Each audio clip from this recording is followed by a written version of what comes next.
First ever factory outlet Mukunda jewellery grand opening February 14న సుచిత్రాలో. అంతర్జాతీయ మహిళా దినోత్సవ శుభాకాంక్షలు గారు. మహిళా దినోత్సవ శుభాకాంక్షలు జయ. సుమన్ టీవీ ప్రేక్షకులందరికీ, ముఖ్యంగా మహిళలందరికీ happy women's day. Women's day అనగానే చాలా కార్యక్రమాలు జరుగుతూ ఉంటాయి. మీరు నేను కూడా వెళ్తూ ఉంటాము. మనం కూడా స్పెషల్ ప్రోగ్రామ్స్ చాలా చేస్తూ ఉంటాం. ప్రతి సంవత్సరం మాట్లాడుకుంటూనే ఉంటాం కదా రమ్మగారు. ఈ విమెన్స్ డేకి ఈ సంవత్సరం నుంచి మనలో ఎలాంటి మార్పులు వస్తే బాగుంటాయి, ఎదుటివారి దృష్టి కావచ్చు, మన వైపు నుంచి కావచ్చు, మనం ఎలాంటి మార్పులు చేర్పులు చేసుకొని సమాజంలో ముందుకెళ్తే బాగుంటుంది అని మీరు భావించారు రమ్మగారు? ఏటా కొత్త కొత్త మలుపులు వస్తూనే ఉన్నాయి జయ. ముఖ్యంగా ఆడపిల్లల ప్రగతి, స్త్రీలు ముందంజ వేయటం, వ్యాపార దృష్ట్యా కానీ వ్యాపార రంగంలో, తర్వాత ఈ మన ఉద్యోగ రంగంలో అనుకో, ఇటీవల వ్యవసాయ రంగంలో కూడా మహిళలు రాణిస్తున్నారు. మంచి అవకాశాలు వస్తున్నాయి. సమాజం సపోర్ట్ చేస్తోంది.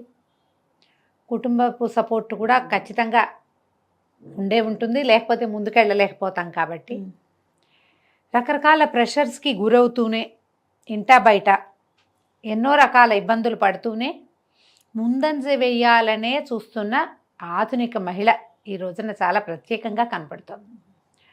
మనం మామూలుగా విమెన్స్ డే అంటే నేను పెద్దగా డేస్కి పెద్ద ఇంపార్టెన్స్ నాకు పెద్దగా నచ్చదు ఆ మాట. ఏదో ఒక రోజు మనది కాదు, ప్రతిరోజు మనదే. మనదే అయి ఉండాలి, మనదే అవుతోంది కూడా. ఇప్పుడు ఇందులో ఏవో ప్రమాదాలని, ఇబ్బందులని, ముందుకు వెళ్ళలేని పరిస్థితులని కనపడుతూనే ఉంటాయి. మనం పేపర్లో చూస్తే కనిపిస్తుంది. ఈ ప్రమాదానికి లోనయ్యారు, అత్యాచారానికి లోనైనవి, అద్భుతంగా చదువుకుని ఎంతో రాణింపుకు రావాల్సిన వాళ్ళ పరిస్థితి కూడా దుర్భరమైన స్థితిలోకి వెళ్ళిపోయినట్టు, మరణాలు, అవి కొంచెం బాధ కలిగిస్తూ ఉంటాయి. ఏంటి, ఆడపిల్లలు అన్ని చోట్లకి పరిగెత్తేస్తున్నారు, ప్రతి చోటకి వెళ్ళగలుగుతున్నారు, పైలట్లు అయిపోతున్నారు, వ్యోమగాములు అయిపోతున్నారు. ఈ స్థితిలో నుంచి మార్పు రావట్లేదు. ఏంటి, అది ఒకటి కనపడినా మనసు కలిచేస్తున్నట్టుగా ఉంటుంది.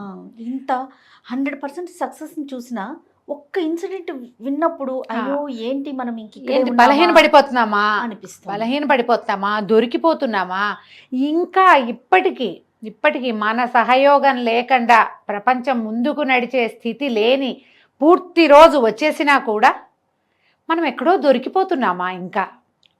ఇంకా ఆడపిల్లల సేఫ్టీ ముఖ్యమైన విషయంగానే ఉందా? ఇంకా అమాయకంగానే ఉంటున్నారా? అమాయకంగా ఉంటున్నారా? ఇంకా బలహీనంగానే దొరికిపోతున్నారా? అవును రామగారు. ఇప్పటికీ ఈ అత్యాచారం అన్న ఒక్క పాయింట్ మీదే వెనకబడిపోతున్నామా?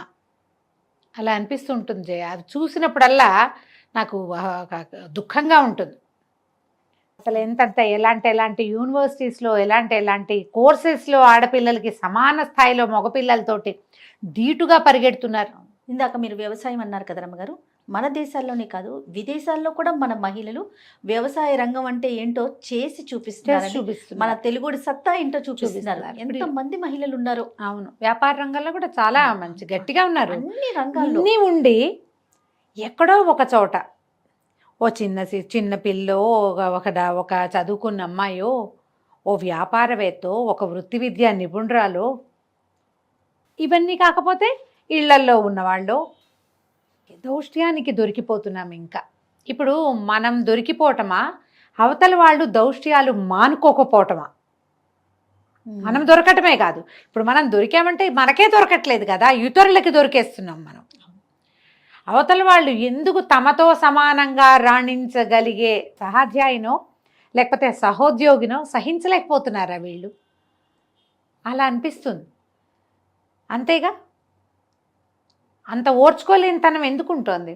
ఇలా చంపేసైనా, నాశనం చేసేసైనా, ఎందుకు పనికిరానితనంగా చేసేసైనా ఏమిటి ఈ శక్తి చూపించేది?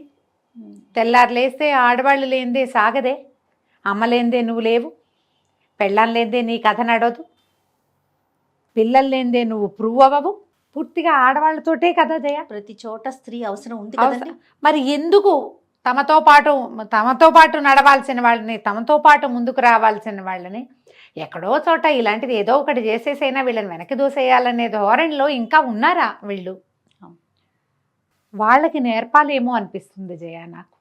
మన మగపిల్లలకి, మన ఇంట్లో ఉన్న అబ్బాయిలకి, మనతో పనిచేసే వాళ్ళకి, మన సబార్డినేట్స్కి, నీతో పాటు ఉన్న స్త్రీని నీతో సమానంగా నువ్వు ఎంత గౌరవం, ఎంత మర్యాద, ఎంత విలువ కావాలనుకుంటావో అదే మర్యాద, అదే గౌరవం, అదే విలువ నీతో పాటు ఉన్న స్త్రీలకి ఇవ్వటం నేర్చుకో అని చెప్పాలి. అది ప్రతి అడుగడుగున ప్రతి చోట, ఒక ఉద్యోగంలోనే కాదు, ఒక ఇంట్లోనే కాదు, ప్రతి చోట ఎక్కడ ఏ పాత్రలో ఉన్నా ఆ స్త్రీకి సరైన గౌరవం ఇవ్వాలి.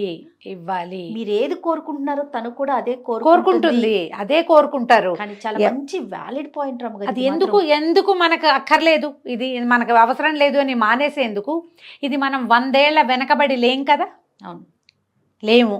ప్రతి పోటీ పరీక్షలోనూ ఆడపిల్లలు తమ పూర్తి శక్తియుక్తులు ప్రదర్శిస్తూ ఉంటే, ప్రతి చోట వాళ్ళ వంతు వాళ్ళ గ్రాప్ చేసేసుకుంటూ ఉంటే మీరు ఎందుకు వాళ్ళతో పాటు ముందుకెళ్ళరు?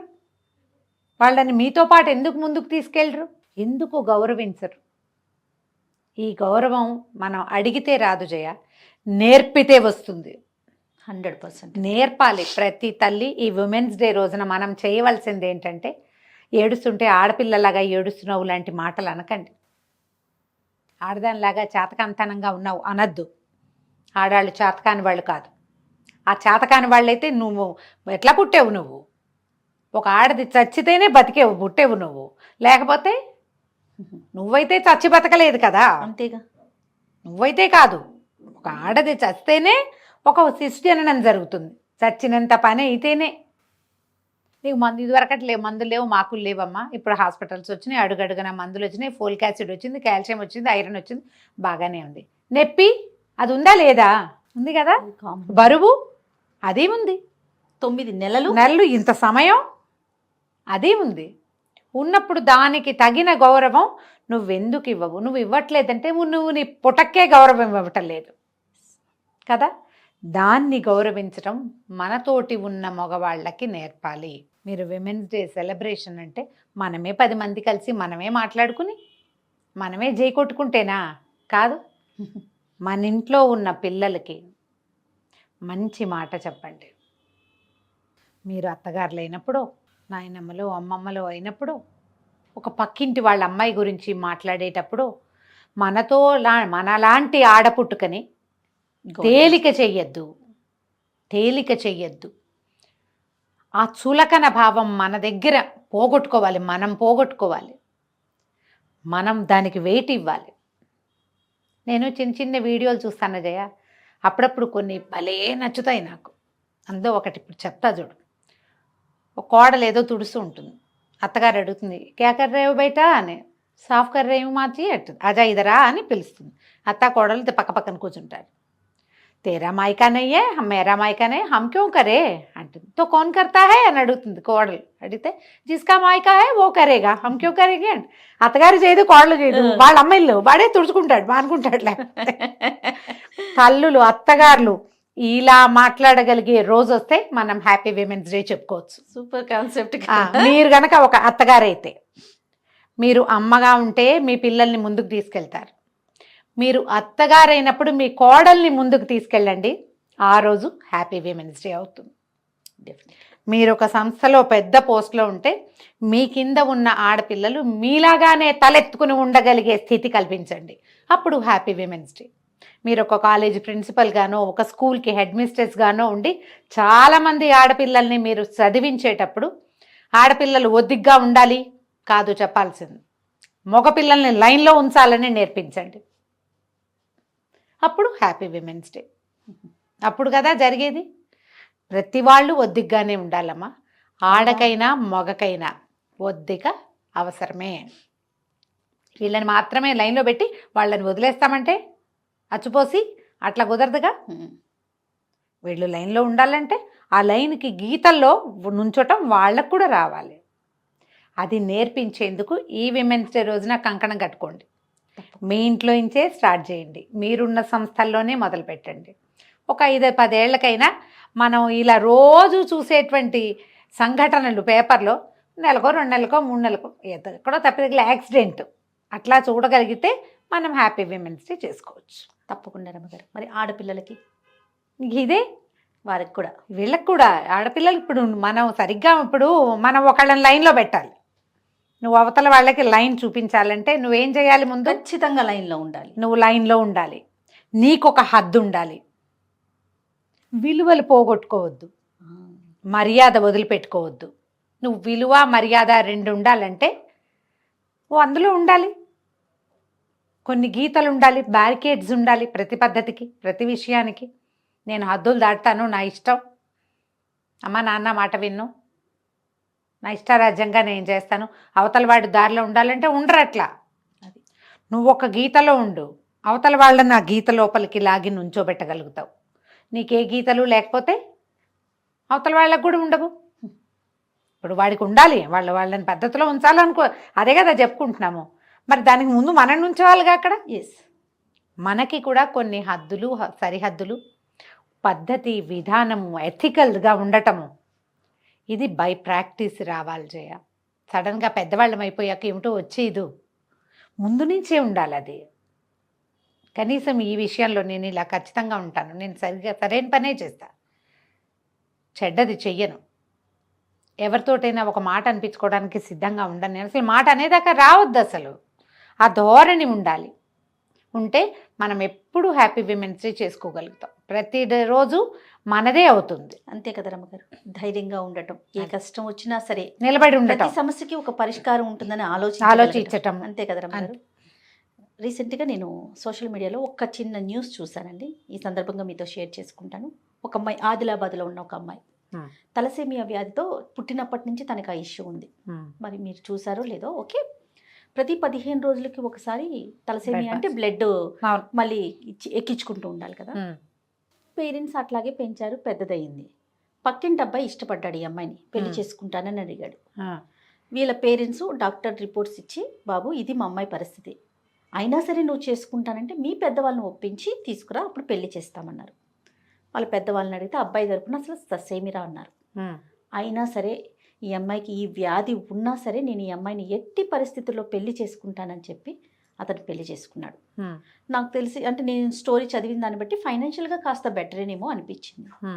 ప్రతి 15 రోజులకు ఒకసారి సేమ్ యాజ్ యూజువల్ తన చెకప్స్ కానీ బ్లడ్ ఎక్కించుకోవటం కానీ జరుగుతూ ఉంది. అయితే ఈ అమ్మాయికి తల్లి కావాలనిపించింది.